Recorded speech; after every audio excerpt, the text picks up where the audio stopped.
Hello everyone, welcome back to my channel. तो आज की इस वीडियो में हम जानेंगे 17वीं शताब्दी में मुगलों का जो क्षेत्रीय प्रतिरोध हुआ है तो वो किन किन शासकों द्वारा किया गया है और किस कारण किया गया है, ये सब इस वीडियो में जानेंगे। इससे रिलेटेड ही एक टॉपिक से दो वीडियो में पहले ही डाल चुकी हूँ। उसमें जो है मुगलों का प्रतिरोध किन शासकों ने किया है ये सब हमने जाना है। तो इस वीडियो में जो जान है मुख्य विषय वो है औरंगजेब के प्रति विद्रोह या प्रतिरोध किन किन लोगों ने किया है। ये टॉपिक भी क्लास 8 की न्यू एनसीईआरटी चैप्टर नंबर 5 से ही लिया गया है और इसमें हम ये जानते हैं कि जो औरंगजेब है उसने विद्रोह को दबाने के लिए क्या क्या किया है, किन की सहायता ली है, और भी आगे बहुत कुछ है इस वीडियो में जानने के लिए जो आपके लिए बहुत ही हेल्पफुल रहेगा।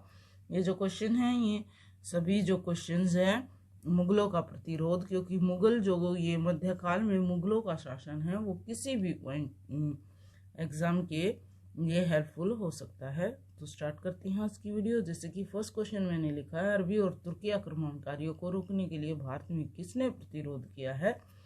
तो इन आक्रमणकारियों के प्रतिरोध को रोकने के लिए, जैसे कि उत्तर और पश्चिमी इलाकों से ही होता था हमला, तो क्षत्रियों ने विरोध किया है और इन्हें आज हम राजपूत के नाम से जानते हैं। ठीक है, उस टाइम पे इन्हें और क्या कहा जाता था, इन्हें अग्निवेश और अग्निकुल भी कहा जाता था। तो इन्होंने अपनी पूरी ताकत लगाई है मुगलों के आक्रमण को रोकने के लिए। इससे रिलेटेड ही नेक्स्ट क्वेश्चन है, जैसे कि दुर्गादास राठौर कौन थे, भारत सरकार ने उनके लिए क्या सम्मान दिया। तो ये जो दुर्गादास राठौर है जसवंत सिंह राजा के मंत्री थे। ये जसवंत सिंह राजा कहाँ के राजा थे, तो ये जोधपुर के राजा थे। ठीक है, तो उनके यहाँ मंत्री था जो उसके बेटे थे। पूरा जीवन भर इन्होंने जो जसवंत सिंह है उनकी ही सेवा भाव में अपना टाइम बिताया है। जैसे कि जसवंत सिंह की मृत्यु तो अल्पायु में हो जाती है, तो उनके जो बेटे हैं उनके संरक्षक बनकर ये रहे हैं। आगे हम इस वीडियो में सब जानेंगे। तो भारत सरकार ने उनको सम्मान देने के लिए क्या किया है, डाक टिकट जारी किया है। दुर्गादास राठौर ने किसका प्रतिरोध किया और क्यों किया, तो इन्होंने मेवाड़ और मारवाड़ पर औरंगजेब के कब्जे को रोकने के लिए औरंगजेब का ही प्रतिरोध इन्होंने किया है। औरंगजेब के कौन से पुत्र ने अपने पिता के विरुद्ध विद्रोह किया है, तो ये था अकबर द्वितीय।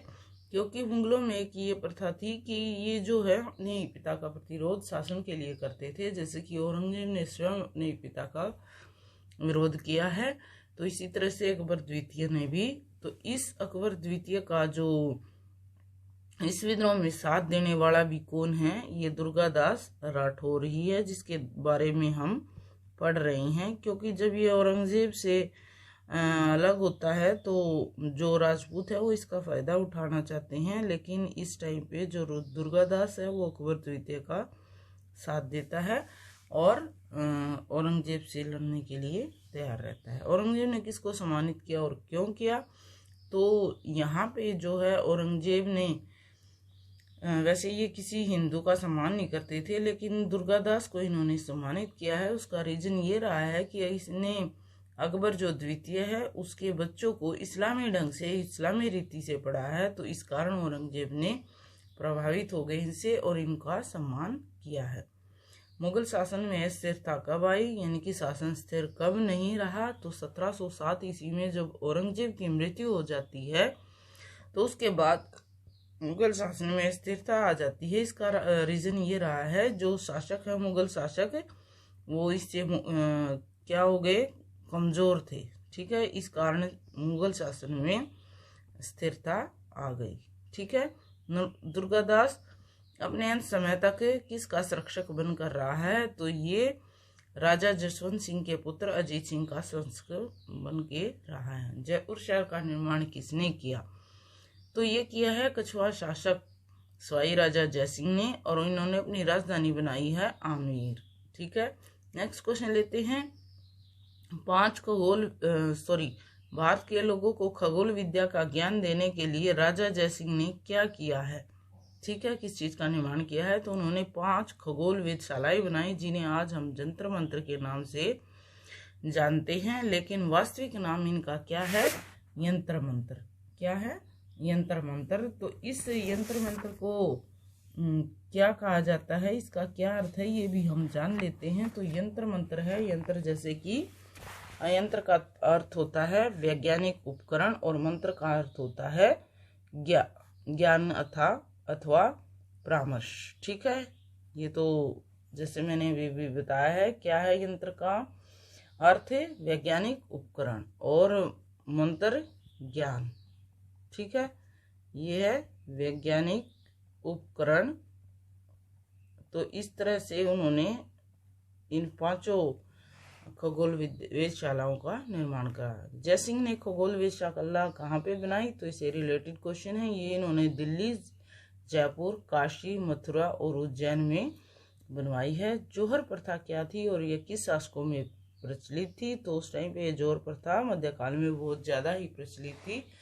तो ये प्रथा वो थी कि राजपूत है उनमें ये प्रचलित थी, जिसमें अपने राज्य की हार होने पर अपमान से बचने के लिए, ठीक है, तो राजपूत जो स्त्रियां हैं वो एक विशाल चिता में सामूहिक रूप से आत्मदाह कर लेती थी। यानी कि महल में जितनी भी रानियां और नौकरानियां और अन्य भी जो औरतें थी वो सभी इकट्ठी होकर अपने सामान को बचाने के लिए जौहर कर लेती थी, यानी कि उस चिता पे जल जाती थी। तो इसे ही जौहर प्रथा कहा गया है।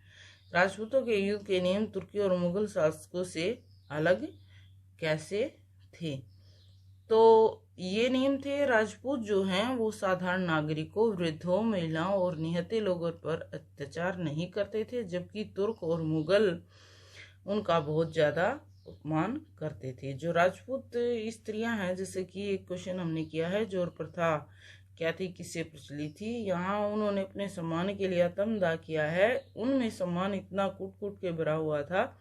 इससे ही रिलेटेड जैसे कि एक स्टोरी है, जो है एक महारानी की। उन्होंने क्या हुआ, जब उनके पति युद्ध से हार के वापस आ जाती हैं तो वो उनसे बहुत नाराज होती है, और क्या होता है 8-9 दिनों तक तो वो गहरे शोक में भी चली जाती है और अपने पति को देखने और मिलने से भी इनकार कर देती है। तो बाद में जो रानी की माँ वहाँ क्या अपनी बेटी को समझाती है कि जो है औरंगजेब पर आक्रमण करके वापस जो है उसका पति उसका सम्मान लौटा देगा। यानी कि राजपूत में जो प्रथा है कि वो जो है बहुत ज़्यादा अपने नियमों से बंधे होते हैं, तो ऐसे ही स्त्रियां भी नियमों से बंधी हुई थी। तो इसलिए ये जो स्टोरी है ये राजा जसवंत सिंह के बारे में ही है। नेक्स्ट आगे क्वेश्चन लेते हैं। मध्यकाल में जाट भारत में कहाँ कहाँ बसे हुए थे, तो ये दिल्ली के आसपास, मथुरा, आगरा, पश्चिमी उत्तर प्रदेश, राजस्थान, हरियाणा और पंजाब में। मुगल सम्राट अकबर ने जाटों को कौन सी स्वतंत्रता दी है, तो उन्होंने जाट पंचायत को मान्यता दे दी कि वो अपनी पंचायत कर सकते हैं, और दूसरा अपने धार्मिक रीति रिवाजों को पूरा करने की भी आज़ादी उन्हें दे दी गई। तो ये अकबर जो है थोड़े से सहिष्णु प्रवृत्ति के थे, इन्होंने जाटों को ये सब मान्यताएं दे दी। जाटों ने औरंगजेब के विरुद्ध विद्रोह कब किया, तो जाटों ने गोकुल के नेतृत्व में औरंगजेब के विरुद्ध विद्रोह 1669 ईस्वी में किया है। गोकुल के बाद किस किस जाट नेताओं ने संघर्ष किया था, तो कौन से ऐसे जाट नेता थे गोकुल के बाद, जैसे कि बृजराज है, राजा राम है, चूड़ामन, बदन सिंह व सूरजमल नामक नेताओं ने संघर्ष किया है। नेक्स्ट है 1669 ईस्वी का विद्रोह जाटों ने किसके लिए किया और इसमें किसकी मौत हुई, तो ये जो गोकुल ने जब जाटों ने मुगलों को कर देने से मना कर दिया, तो क्या हुआ, मथुरा के अब्दुल नबी ने विद्रोहियों पर हमला किया, जिसमें इसी की हार होती है, अब्दुल नबी की, क्योंकि नेतृत्व कौन कर रहा था, गोकुल। औरंगजेब किस तरह से गोकुल को हराने में सफल रहा, तो औरंगजेब ने सैफ शकीन की जगह हसन अली को मथुरा का फौजदार बनाया। ठीक है, पहले फौजदार कौन था, सैफ शकीन। तो उसने 5000 विशेष सिपाही और 25 तोपों के साथ गोकुल का जो नेतृत्व वाला जो सिपाहियों का समूह था उससे लड़े और तोपों के बल पर जीत हासिल की। ये गोकुल इसलिए आ रहा था क्योंकि यहाँ पर जो औरंगजेब की सेना में तो विशेष सिपाही थे और तोपें थी, तो इन तोपों के बल पर ही वो जीत हासिल कर चुका था। लेकिन जो गोकुल है वो उसके सैनिक कैसे थे बेचारे, सारे के सारे गोकुल के सैनिक किसान थे, तो उन्हें जो सैनिक प्रशिक्षण था वो नहीं मिला हुआ था, तो इस कारण से गोकुल की इस युद्ध में हार हुई थी। जबकि जो औरंगजेब की सेना थी वो प्रशिक्षित थी। औरंगजेब की कौन कौन सी नीतियों का किसानों ने विरोध किया, तो जैसे कि औरंगजेब क्या किया करता था, मंदिरों को तोड़ने का कार्य करता था। 1665 ईस्वी में दिवाली और होली मनाने पर भी रोक लगा दी, और 68 में हिंदुओं के मेले और त्योहारों पर भी रोक लगा दी। जैसे कि तीर्थ यात्रा पे जाते थे तो लोगों से कर लिया जाता था, और 1661 में हिंदू व्यापारियों पर तो उसने 5% कर लगा दिया, जबकि मुस्लिमों से वही कर 2.5% लिया जाता था। तो इस कारण ही जो किसान हैं उन्होंने विद्रोह किया था। औरंगजेब ने गोकुल की हत्या क्यों की, इसलिए की थी जब गोकुल ने इस्लाम धर्म को स्वीकार करने और औरंगजेब से क्षमा मांगने से इनकार कर दिया, तो औरंगजेब को मृत्यु दंड दिया, यानी कि उनके काट के टुकड़े टुकड़े कर दिए गए थे। नेक्स्ट है गोकुल की मृत्यु के बाद जाटों ने क्या किया, तो जाटों ने 1680-82 में बृजमोहन के नेतृत्व में विद्रोह किया है, यानी कि नेता चुन लिया है बृजराज को, ठीक है। लेकिन इससे बृजराज को शहादत ही मिली, वो पूरी अपनी ताकत से लड़ा, फिर भी वो शहीद हो गया। नेक्स्ट है गोकुल के विद्रोह से भारतीय समाज पर क्या प्रभाव पड़ा। भले ही ये युद्ध बृजराज जो हार गया था, लेकिन उससे भारतीय समाज में कुछ तब्दीली आई है। तो वो क्या हुई, कृषक जातियां भी विद्रोह के लिए तैयार हो गई। सतनाम विद्रोह को भी प्रेरणा मिली, और इसी के साथ साथ पंजाब के जो सिख हैं उनको भी युद्ध से प्रेरणा मिली। गोकुल ने किस स्थान के लोगों का जो विद्रोह है, असंतोष है, उसको विद्रोह में चेंज कर दिया, यानी कि थोड़े से नाराज थे नीतियों से, लेकिन पूरा विद्रोह का स्वरूप बदल दिया गोकुल ने। तो ये थे मथुरा और आगरा के आसपास के लोग।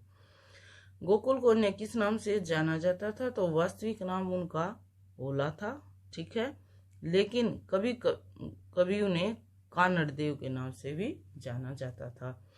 तो औरंगजेब के प्रति ये थे विद्रोह से रिलेटेड कुछ क्वेश्चंस या प्रतिरोध के कुछ क्वेश्चंस। बाकी जो क्वेश्चन है हम नेक्स्ट वीडियो में करेंगे। So if you like my video please share and subscribe my channel.